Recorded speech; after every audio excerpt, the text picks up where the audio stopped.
Aujourd'hui dans le Bitcoin, ARK Invest de Katie Wood pourrait voir son ETF Bitcoin Spot accepté avant BlackRock. Alors je connaissais personnellement pas ARK Invest, je connaissais Lost Ark. ARK Invest, jamais entendu parler. Selon Google, il possède 14,11 milliards d'actifs sous gestion. BlackRock c'est beaucoup plus, ce sont des milliers de milliards. Donc il ne joue pas dans la même ligue. L'adoption c'est toujours positif. On va commencer par le 3 jours lit, ça fait très longtemps on a pu regarder le 3 jours lit qui est très intéressant. Alors là on n'est pas en logarithmique, on est en standard et on peut voir que les ranges parallèles, les parallel ranges font toujours très bien leur effet. Alors beaucoup de succès, les seuls échecs que j'ai vus ce sont cette zone là puisqu'on a breakout sans aller à la résistance au support suivant. Et pareil pour ici on a fait un breakout sans succès dans cette zone là. Et sinon c'est toujours plus ou moins successful, d'accord ici hop suivant et ainsi de suite.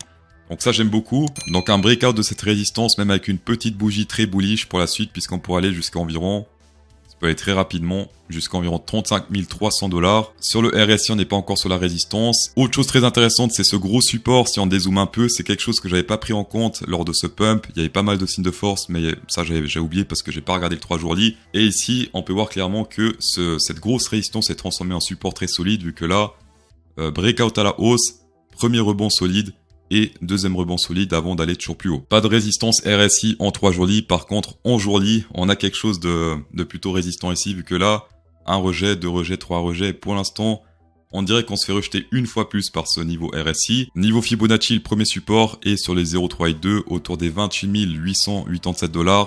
On a également pas mal de volume qui commence à venir dans cette zone. Également, chose à prendre en compte, on a pris toute la liquidité de ce top là, puisque là, il y avait pas mal de stop loss. On l'a pris avec cette tige là.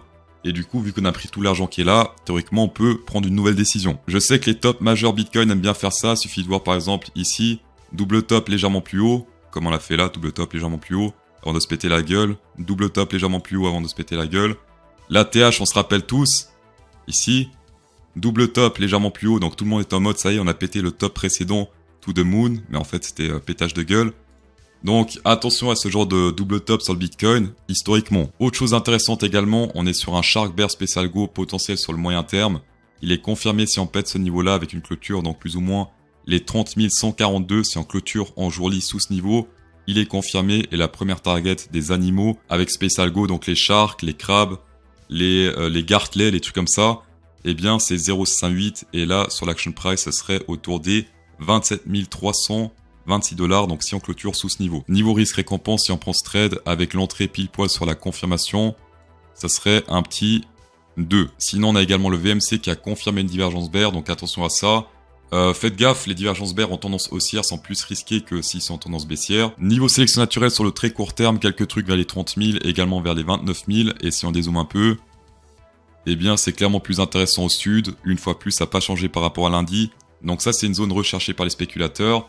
Et si les spots ne rentrent pas dans le game, s'il n'y a pas trop d'acheteurs spots, ça facilite la tâche. On peut voir que pour l'instant les gros whales commencent clairement à distribuer, donc les whales ne sont plus trop intéressés. Depuis le 22, ils vendent. Les dauphins vendent également, un peu moins, mais ils vendent quand même. Donc pour l'instant, il n'y a pas grand monde qui est bullish côté spot, ceux qui risquent de faciliter la tâche pour les spéculateurs. Il y a également pas mal de volume au nord. Ici par exemple, il y avait du volume au nord, on a tout pris. Ici, il y a toujours pas mal de volume, on prend pas trop.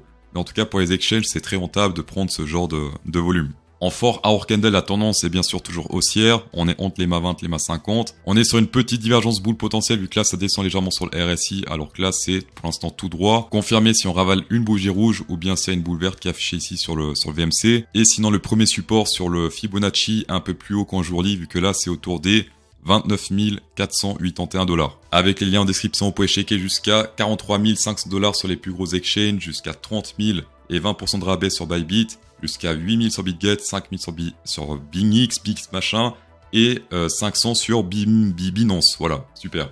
On va passer sur le Ethereum qui lui également montre des signes de faiblesse depuis quelques jours, vu qu'on n'arrive pas à péter ici ce niveau important du hasard sur le Fibonacci. 0,666, pas mal de retests, ou plutôt 0,618 ici, donc la zone danger. On se fait rejeter une fois, deux fois, trois fois, plein de fois. On a également une petite divergence bear en formation vu que là c'est tout droit où ça descend même légèrement avec les clôtures alors que sur le RSI ça monte légèrement et ce serait confirmé si on clôture ainsi avec cette boule rouge sur le VMC. Et sinon également grosse résistance diagonale sur le RSI une fois, deux fois, trois fois Est-ce qu'ici ça aide un peu? On peut voir ici qu'il y avait pas mal d'ordres au sud qui ont disparu. C'est-à-dire qu'ils ont peur, qu'ils n'assument plus de mettre leur position ici. Et donc, il y a moyen que le prix soit attiré par cette zone. On a une zone ici qui est restée autour des 1798.